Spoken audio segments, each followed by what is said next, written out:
Buenos días, esto es Construcciones 3A 2021, Teórico 8, Construcción de las instalaciones. Los integrantes de la cátedra, como ustedes ya saben, quien les habla, profesora titular, arquitecta Susana Gussetti, profesor adjunto Javier López, profesores asistentes Alejandro Yoles, Marcos Ardita, Hugo Vierti, Marilina Pedranti. Abordaremos la racionalización del proceso de diseño del componente instalaciones y la racionalización del proceso constructivo de estas instalaciones. Con instalaciones nos referimos a un conjunto de sistemas que proveen diferentes servicios a la obra de arquitectura, cuya función principal es optimizar el funcionamiento de esta arquitectura y dotarnos de condiciones de confort. Se clasifican de acuerdo al tipo de instalaciones en sanitarias y tenemos provisión de agua y eliminación de aguas servidas u evacuación, desagües pluviales, instalaciones eléctricas de iluminación de estos artefactos eléctricos de fuerza motriz, telefonía, de gas, instalaciones denominadas especiales como son alarmas contra incendio, aire acondicionado, tratamiento de residuos, vapor, oxígeno, etc., según la arquitectura que estemos considerando. Hay diferentes modos de clasificarlos. En general, los clasificamos o agrupamos de acuerdo a la provisión y a la evacuación de cada uno de estos servicios. Y así tenemos los líquidos en el grupo de provisión. Nos referimos a agua para consumo, incendio, acondicionamiento térmico. En evacuación, estas aguas que ya han sido consumidas, digamos, o utilizadas, en aguas grises, aguas negras, aguas pluviales. Los gases, provisión de diferentes gases como oxígeno, gas natural, gas envasado, vapor.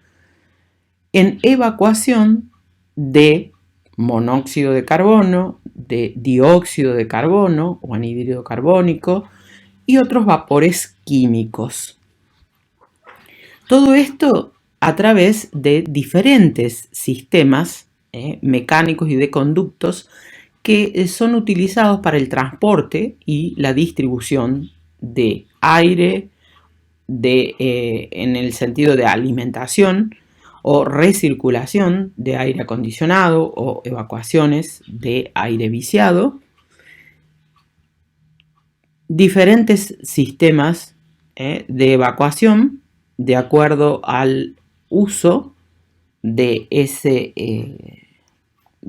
grupo de instalaciones. Sistemas mecánicos para evacuar otro tipo de aire viciado, por ejemplo, en un espacio de producción de comidas o de alimentos. Sistemas eólicos para producción de aire viciado. Sistemas prefabricados de otras características para evacuar diferentes tipos de gases al ser utilizados ubicados en diferentes lugares dentro de la arquitectura. El sistema colector para gas, aquí diferenciamos aquellos que son para artefactos y aquellos que son para espacios o ambientes. Tienen diferentes características, si bien a la vista son muy similares. Tienen un modo de vincularse con el artefacto o un modo de vincularse con el ambiente que hace que debamos debamos considerar ciertos espacios o disponer de ciertos espacios dentro de nuestros locales para incorporar estos sistemas.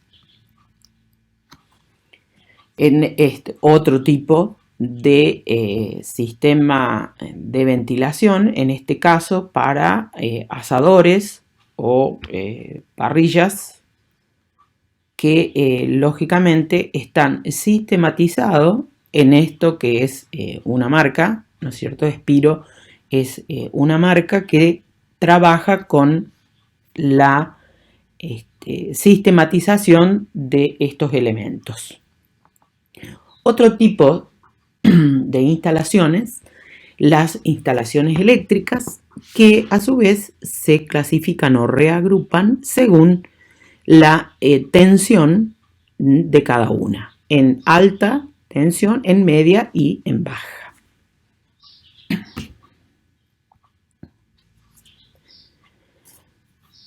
Otro tipo de energía eléctrica de acuerdo a la tensión, lo que denominamos señales débiles y comunicaciones. Ahí agrupamos todo lo que sea recorrido de instalaciones para voz y datos, para cableado estructurado, megafonía, interfonía, alarma, señalización, control de acceso, circuitos cerrados de televisión, control de incendios, etc. En todos estos tipos y clasificación vamos a ver que como premisas generales tenemos algunas consideraciones que vamos a ver en un momento.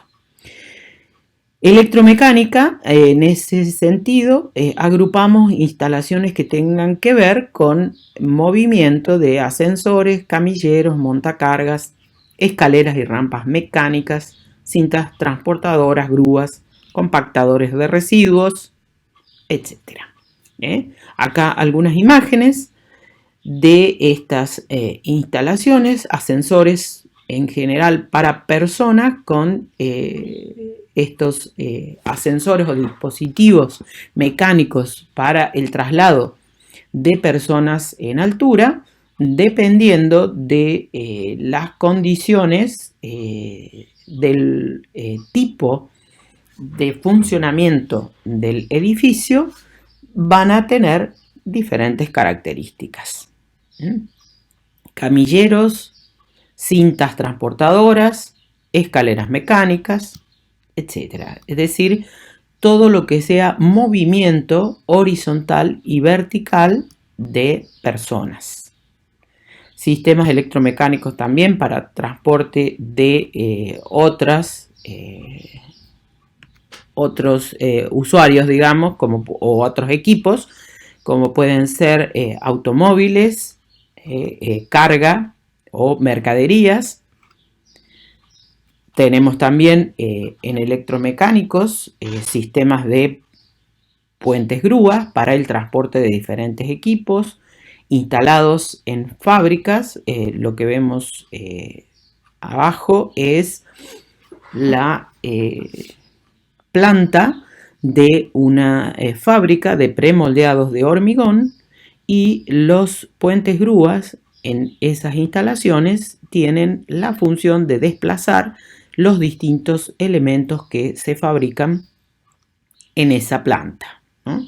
Están referidos a transporte de equipos y componentes pesados o de gran porte. Sistemas electromecánicos para procesamiento de basura, como puede ser compactación, ya sea de cartones, papeles o algún tipo de residuos como plásticos u otros elementos. ¿Por qué debemos racionalizar las instalaciones? ¿Y qué implica racionalizar las instalaciones? Las instalaciones representan o pueden llegar a representar, de acuerdo a las características de la obra, el 50% del monto de esa obra. Entonces, a mayor complejidad y especificidad en las funciones de un edificio, mayor impacto van a tener estas instalaciones. Por lo tanto, debemos manejarnos con ciertos criterios para racionalizar el diseño de estas instalaciones y, de ese modo, minimizar este impacto para reducirlo y no llegar al 50%. ¿Cuáles son esos criterios? Simplificación de dimensiones, es decir, a las diferentes medidas que tienen que tener estos elementos en las instalaciones, tratar de reducir la cantidad de variables. Simplificación de situaciones es otro de los aspectos que podemos simplificar. Y vamos a ver algunos ejemplos más adelante. Coordinar estas dimensiones, ¿para qué? Para que obtengamos módulos. Módulos que puedan ser repetibles. Concentramos los núcleos y los recorridos en vertical y en horizontal. Es decir, los puntos donde es necesario ubicar estas instalaciones, debemos tratar de agruparlos. Y agrupar también los recorridos que realizan estas instalaciones, tanto en vertical como en horizontal. Unificar los elementos, es decir, tratar de lograr un único tipo de instalación para una misma situación, tipificando las soluciones, determinando un tipo, fijando las características particulares que tiene ese elemento y que en general lo vamos a ver diferenciado de acuerdo a las clasificaciones que veíamos hace un momento en sistemas de provisión y sistemas de evacuación. De acuerdo a los recorridos, vamos a tipificar soluciones en vertical y en horizontal. Una vez que establecemos estos parámetros, debemos atender a la relación con la estructura y con la envolvente. Y por último, debemos considerar la accesibilidad para mantenimiento, para la reparación y para la reposición de estas instalaciones. Y aquí vemos algunos ejemplos de sistemas o de elementos tipificados para instalación sanitaria. Concentración de núcleos y recorridos, dijimos, en vertical y en horizontal. Aquí tenemos un baño que tiene como sistema de provisión y evacuación este elemento que sobresale del muro y que se denomina viga sanitaria por sus características de recorridos, digamos, horizontales o prevalencia de la dimensión horizontal o longitudinal respecto a su ancho o a su otra dimensión. Por esta viga circulan las cañerías y los puntos de acceso a los distintos artefactos para la provisión tanto de agua fría como de agua caliente. En este caso tenemos otro sistema similar al que veíamos, nada más que esto está basado en una central individual para este espacio baño que tiene sus recorridos tanto por muro como por contrapiso. En este otro caso tenemos una viga sanitaria con características similares a la que veíamos en el baño, nada más que esto es para proveer a una cocina o a un lavadero de las instalaciones de agua y de gas y las conexiones a los distintos artefactos. La máxima concentración es lo que llamamos el tabique sanitario.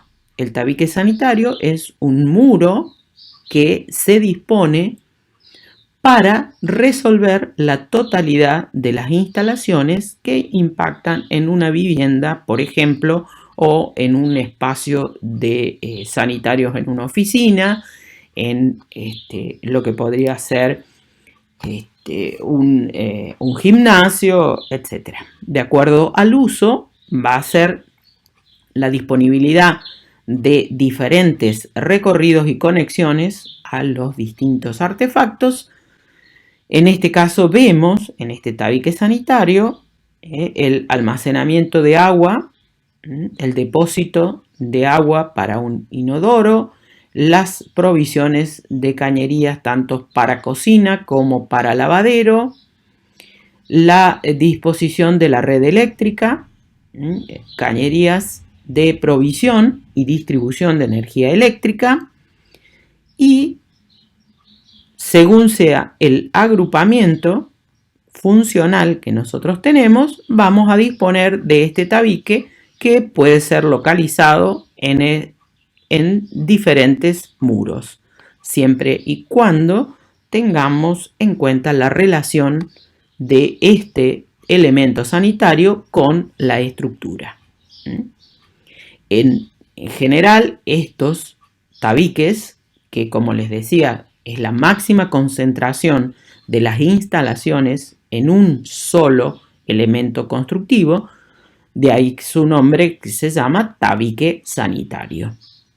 No es un elemento estructural, no resiste ningún tipo de cargas, es un espacio vacío en el cual se disponen de todas las instalaciones. Esto en cuanto a la provisión de estos servicios. En cuanto a la evacuación, tenemos, al igual que veíamos en la provisión, un sistema que denominamos viga o kit sanitario, como el que vemos aquí abajo. Se concentran todos los recorridos de las aguas servidas dentro de un espacio. Y ahí tenemos piletas de patio o piletas de piso con accesos múltiples, la colectora del inodoro, las descargas al conducto principal y la conexión de esta pileta múltiple a lo que podrían ser los lavabos, el bidet, la ducha, etc.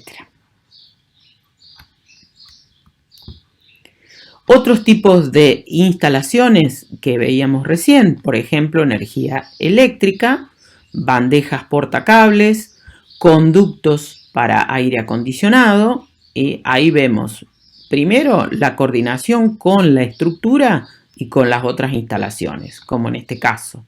Estos recorridos de aire acondicionado que vale, al igual que para la energía eléctrica o para las provisiones de agua, valen los criterios que mencionábamos, es decir, la concentración en recorridos horizontales y verticales de los diferentes servicios.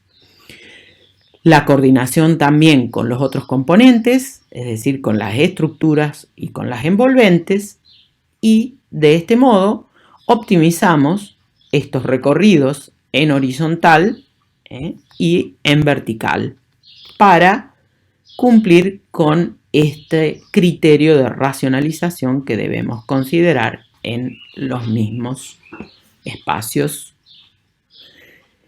Coordinación con las estructuras, decíamos, en este caso otros ejemplos con las estructuras y con otras instalaciones, por ejemplo, estación de trenes en Río de Janeiro, donde la estructura metálica, estos reticulados planos, permiten el pasaje de las instalaciones que tratan de concentrarse en determinados puntos para producir, digamos, estos recorridos racionalizados que nos van a dar como resultado la posibilidad de acceder a estos recorridos, de mantener estos servicios y de minimizar el impacto de los mismos en la arquitectura que estamos considerando.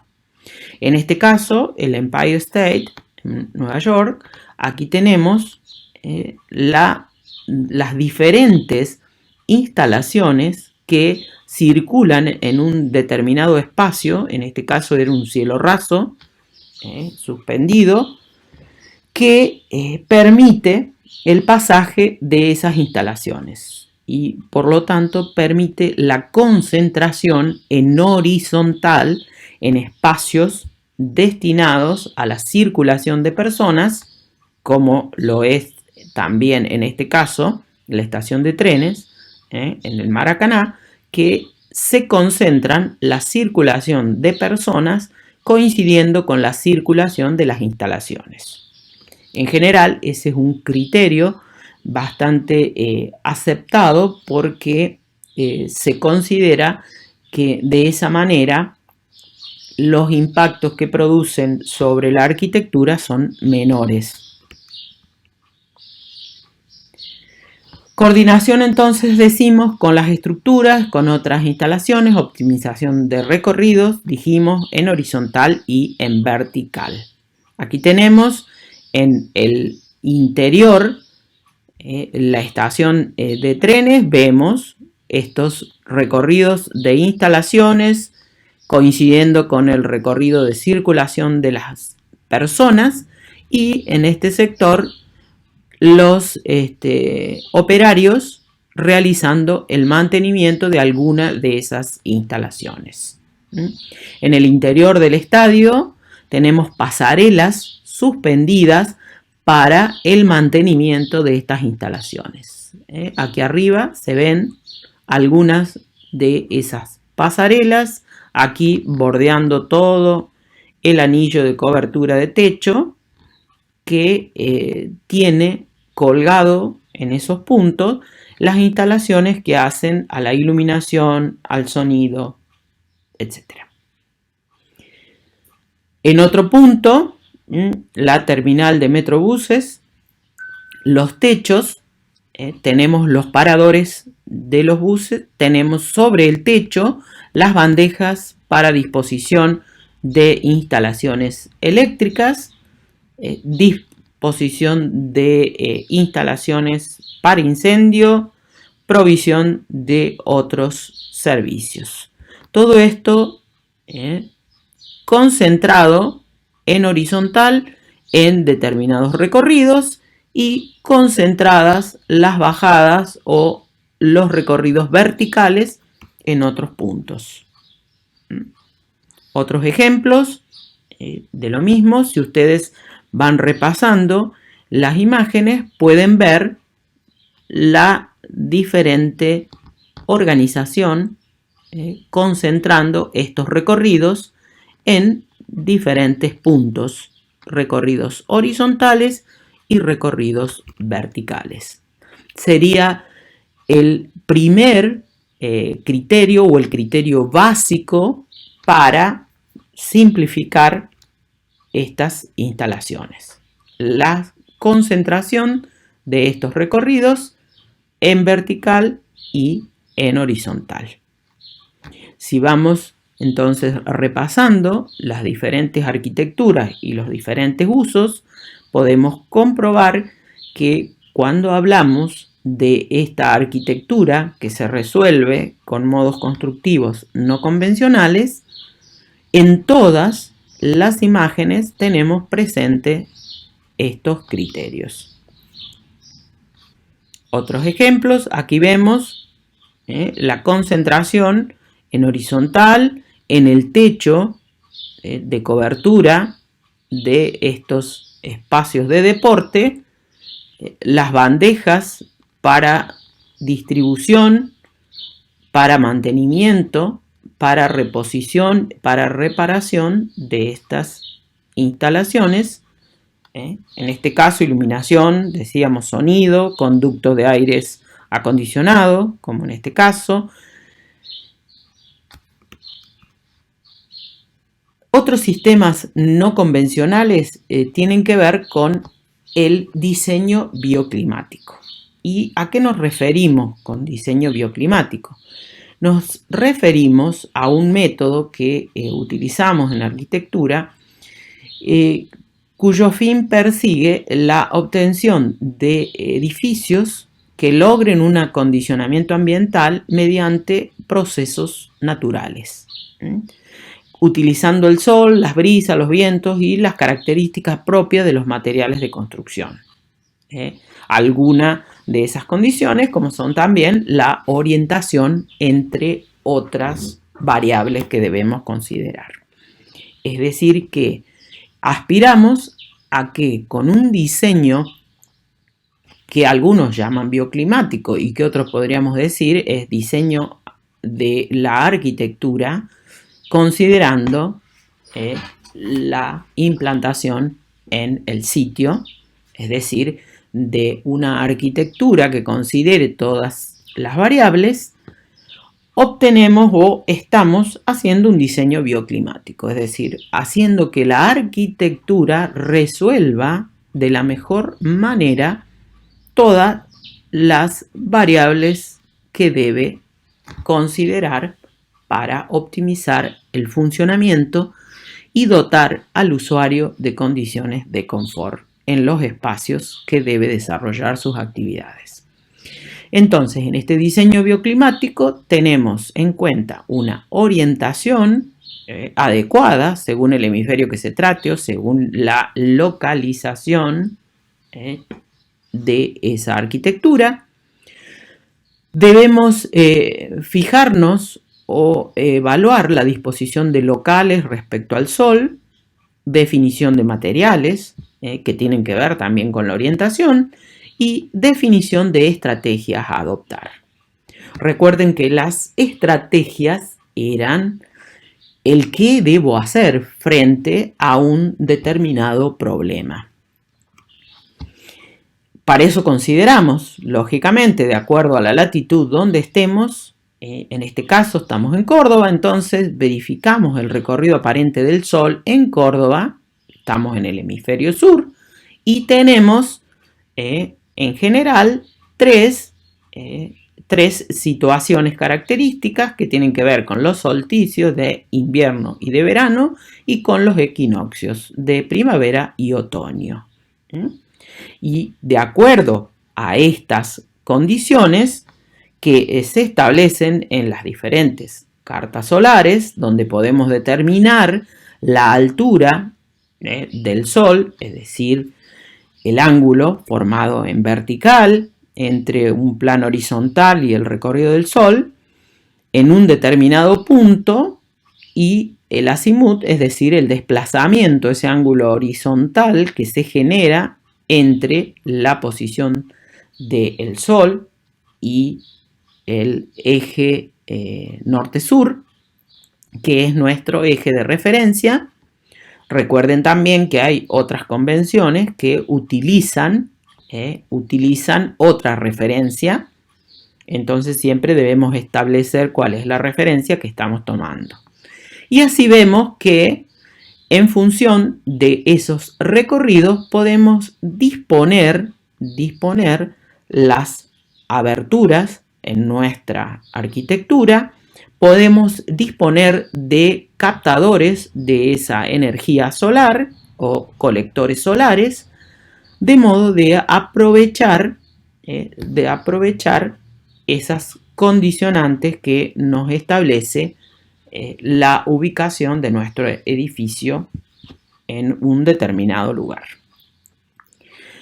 Se consideran entonces en ese sentido los diagramas de recorridos solares. Aquí tenemos superpuesto en el mapa de Córdoba el diagrama solar con los recorridos, y si vamos viendo en cada una de estos puntitos vamos a ir obteniendo la disposición del Sol, la altura y el azimut, los dos ángulos de posicionamiento en este eje de coordenadas espaciales que nos van a permitir ver cuánta sombra o cuánta disposición o captación de sol tenemos para una determinada fachada.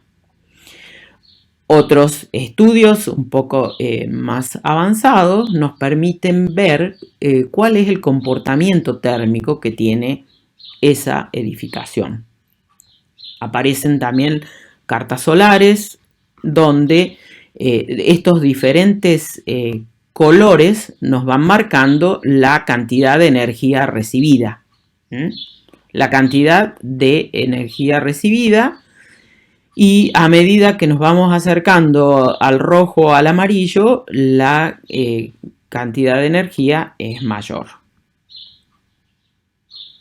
Otros estudios, estos en simuladores que podemos utilizar a través de las maquetas o de software que nos van dando el comportamiento de estas fachadas o de estos volúmenes o de la cantidad de energía recibida en el interior de estos locales. Aquí vemos, por ejemplo, en esta fachada, que podríamos decir que tiene una orientación norte, con un alero, es decir, con un retiro de la envolvente, que es vidriada en este caso, hacia el interior, generando este alero y provocando que el 50% más o menos de la altura de esa envolvente de vidrio se encuentre en sombra.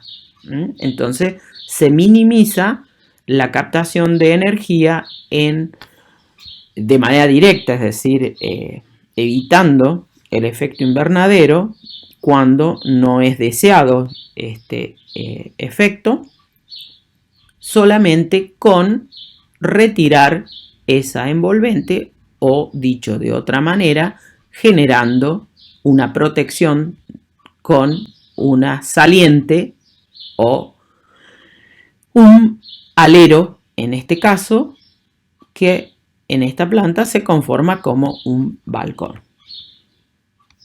Otros edificios, como la Torre Akbar, que tienen diferentes estudios de este comportamiento, del comportamiento del viento frente a estos edificios. Aquí se ve cómo ese viento genera sobre una de las fachadas una disminución de la energía y el aumento de la energía en la fachada que está en sombra de esos vientos. Y otros estudios sobre diferentes planos. Siempre vamos a ver entonces que el plano de la cubierta o el plano superior de nuestra arquitectura es el que recibe mayor incidencia, el que denominamos la cubierta o la quinta fachada, que debemos considerar como el más exigido. Otras estrategias bioclimáticas que, como les mencionaba recién, pasan por definir en la propia arquitectura una respuesta a los problemas que tiene ella misma en cuanto a su ubicación y en cuanto a las condiciones que el medio nos está imponiendo. Y ahí tenemos entonces la generación del alero para producir sombra sobre la fachada. En este caso, ese alero no está, hay un elemento, una segunda o tercera piel, dependiendo de cuántas capas tenga esa envolvente, que está generando la sombra necesaria para evitar el ingreso de sol directo. El vegetal, que si bien es un recurso, no es el más adecuado porque está exento de la arquitectura que estamos considerando. En general, los criterios de estrategias bioclimáticas pasan por definir elementos dentro de la propia arquitectura que resuelvan los problemas que estamos considerando. Es decir, aumentar, por ejemplo, las capas de la envolvente generando estas envolventes multicapas que nos permiten dar respuesta a estas incidencias climáticas. Generar una doble cubierta con una capa de aire que circule para producir una baja de esa colectora de energía que se produce en una cubierta simple o con características diferentes. Generar espacios en el inferior, en el espacio, digamos, en el sector inferior de la arquitectura, con la posibilidad de circular aire o generar tronos, conductos o sectores que hagan el efecto chimenea o el efecto de forzar esa circulación de aire. Con captación de aire en algún sector, circulación y evacuación de ese aire. Otras estrategias bioclimáticas lo podemos ver en infinidad, digamos, de situaciones donde se estudia, como les decía recién, el comportamiento, las características del clima. Este es el diagrama de Olljay, donde tenemos determinada la situación de confort a determinada temperaturas, a rango de humedad y actividad a realizar en el edificio, se establece una zona de confort. Y en función de eso, diseñamos o proponemos los espacios los dispositivos, de circulación de aire, los dispositivos de captación de energía directa, los dispositivos de protección para no captación de esa energía, etc. Estos son algunos de los ejemplos que pueden encontrar en alguna bibliografía, como es el Manual de Estrategias Bioclimáticas, donde nos va diciendo cómo podemos resolver estos problemas. En realidad, las estrategias, recuerden que era el qué debo hacer para solucionar estos problemas. Como ustedes ven, hay más de una posibilidad. Dentro de estos sistemas no convencionales, para incluirnos dentro de lo que denominábamos diseño bioclimático, tenemos los sistemas pasivos, que son en general los que debemos tratar de resolver en nuestra arquitectura. Tenemos sistemas activos, que son los asistidos, y sistemas híbridos. Siempre debo establecer o definir las estrategias que voy a adoptar. En este caso, uno de los sistemas pasivos más interesantes que hemos visto en los últimos tiempos es el Museo del Futuro en Río de Janeiro, diseñado y construido por Calatrava, donde todo el edificio es un sistema de acondicionamiento pasivo de la energía. Todos son diferentes parasoles que, digamos, a modo de escamas de un pez, se van distribuyendo en toda la cubierta del edificio y van generando, fíjense acá abajo, tenemos la generación de la sombra que provoca estos grandes parasoles que se van disponiendo en todo el desarrollo del edificio y que tienen un control mecánico, un control automático, que a medida que va incidiendo el sol sobre ellos o el sol se va ocultando, se van moviendo y van generando todos los planos de sombra que vamos necesitando. Fíjense en estas fachadas, esta es la cara norte,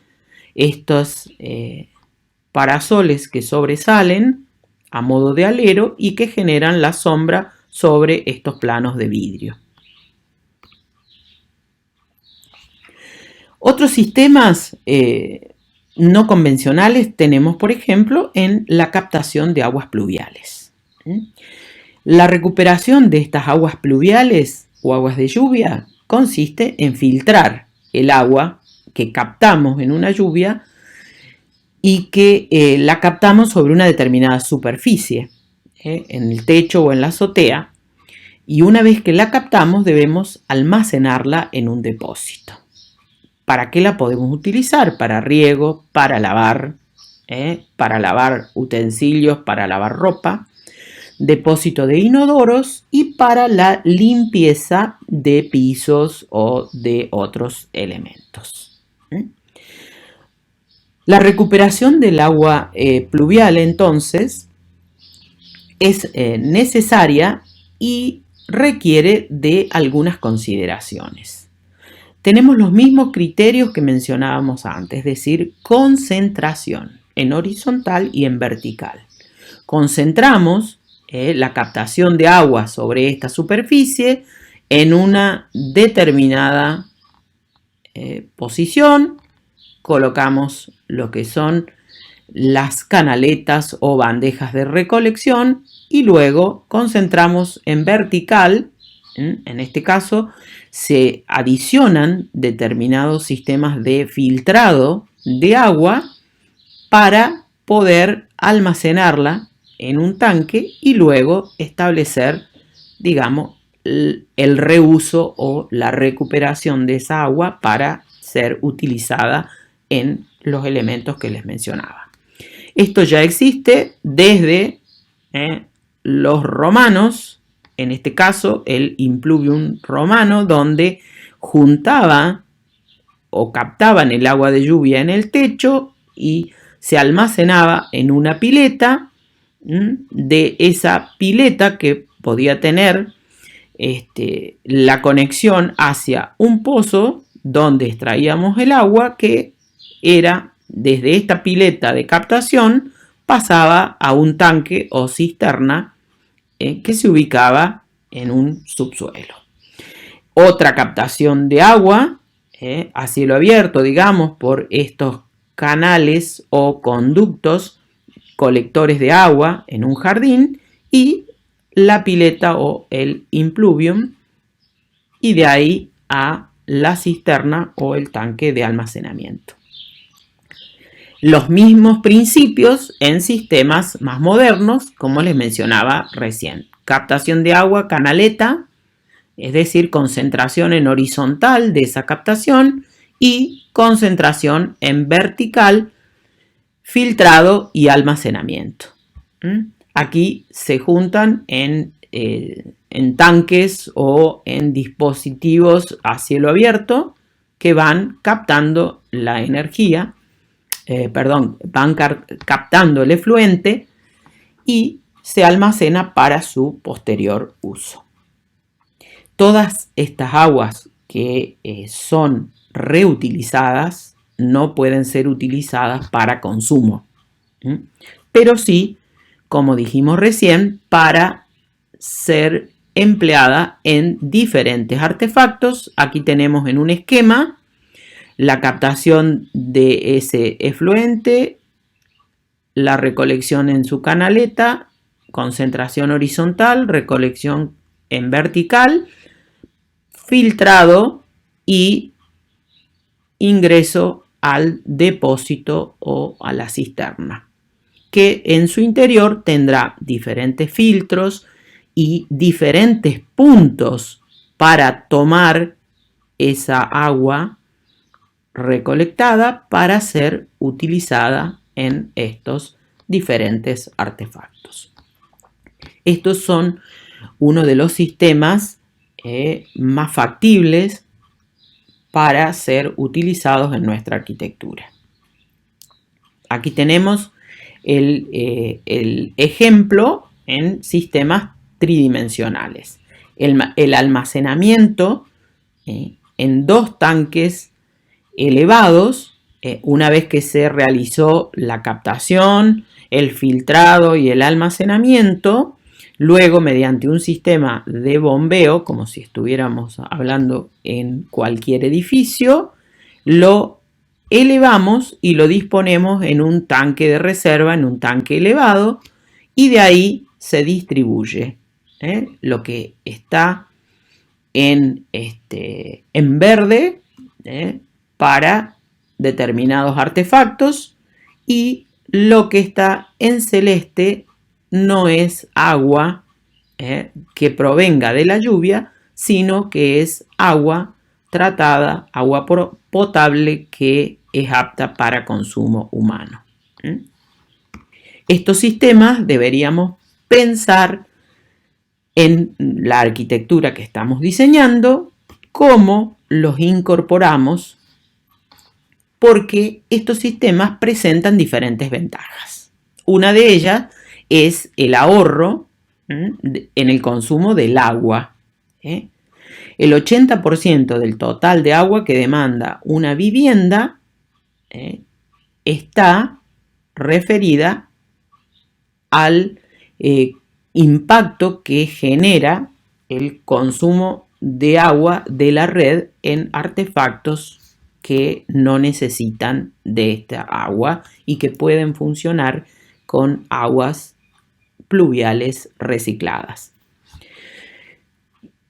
Este uso de el agua de lluvia es un recurso gratuito, es un recurso que atiende a la sostenibilidad del ambiente, podríamos decirle ecológico.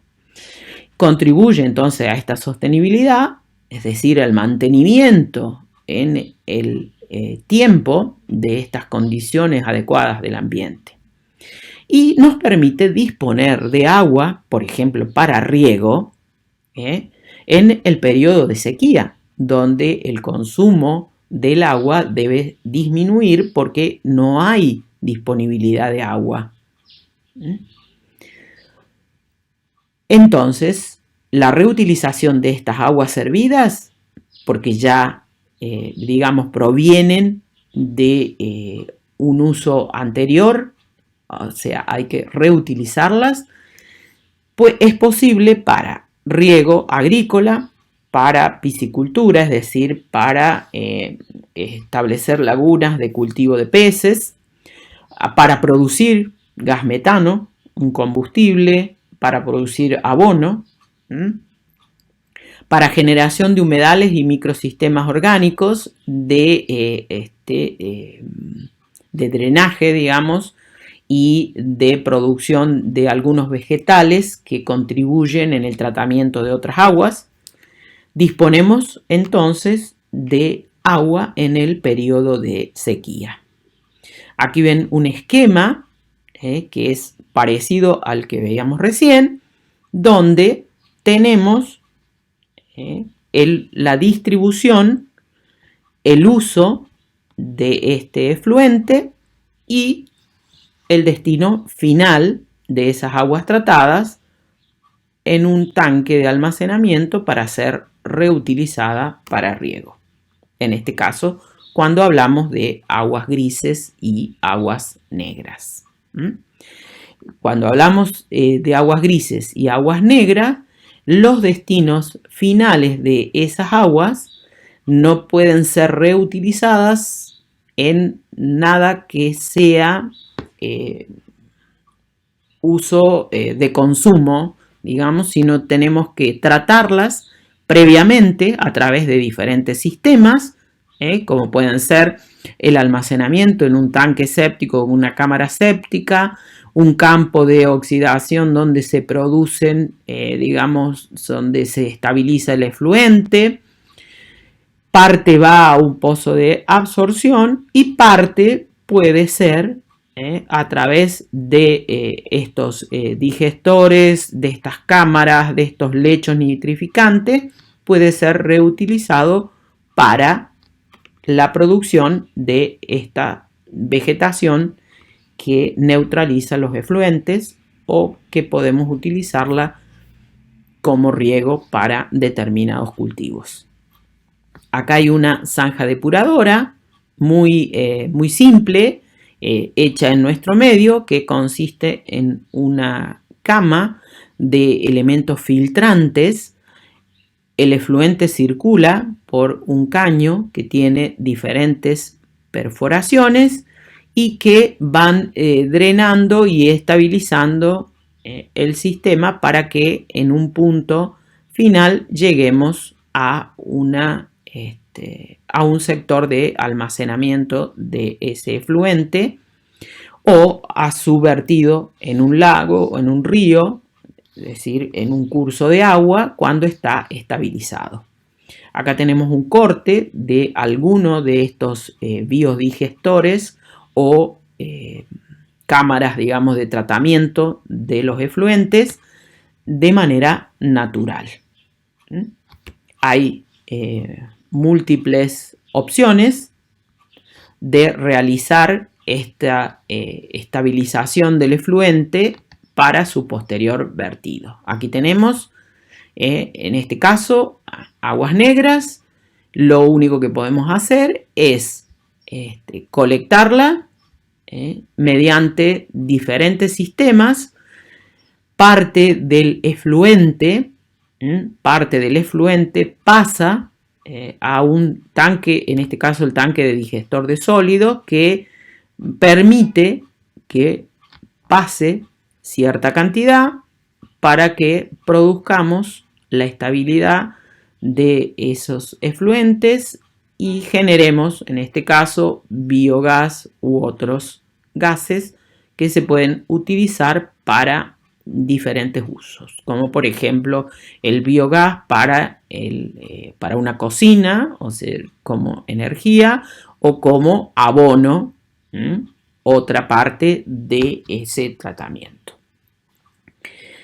Lo que veíamos recién es el corte de un humedal artificial que se denomina, donde diferentes etapas o diferentes sectores de ese recorrido que va haciendo el efluente van produciéndose diferentes procesos que tienen que ver con anaeróbicos o aeróbicos y van produciendo la estabilidad de lo que llamamos el barro o la parte sólida y van permitiendo el pasaje de lo que es el líquido que se va neutralizando a través de los distintos tamices que van produciendo los vegetales, la piedra, la permanencia en un determinado tiempo en estas cámaras o tanques de sedimentación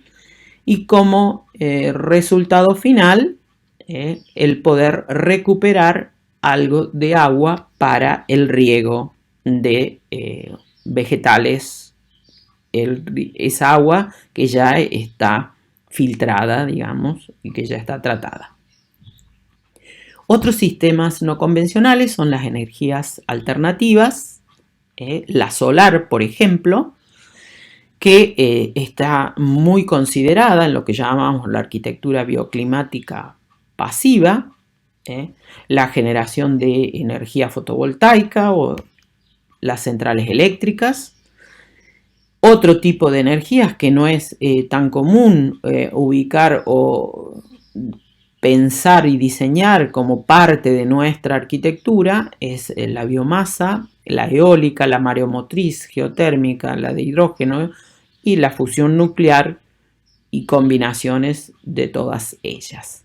La que nosotros estamos más habituados o está más a nuestro alcance es el uso de la energía solar para la producción de otras energías o para la incorporación de elementos en nuestra arquitectura que capten esa energía y a través de diferentes dispositivos generemos energía eléctrica o la utilicemos con otros usos.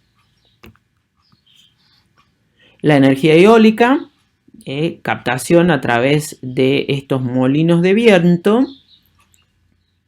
que pueden luego combinarse con captadores solares y generar, por ejemplo, el agua caliente para el uso de nuestras unidades sanitarias o la energía eléctrica para algunos consumos. Referencias bibliográficas, aquí tienen algunas. Siempre vamos a encontrar en el repositorio digital de nuestra biblioteca alguna información que tiene que ver con los sistemas de instalaciones para la arquitectura resuelta con modos constructivos no convencionales. Muchas gracias. Seguimos en casa y nos juntamos en los talleres virtuales.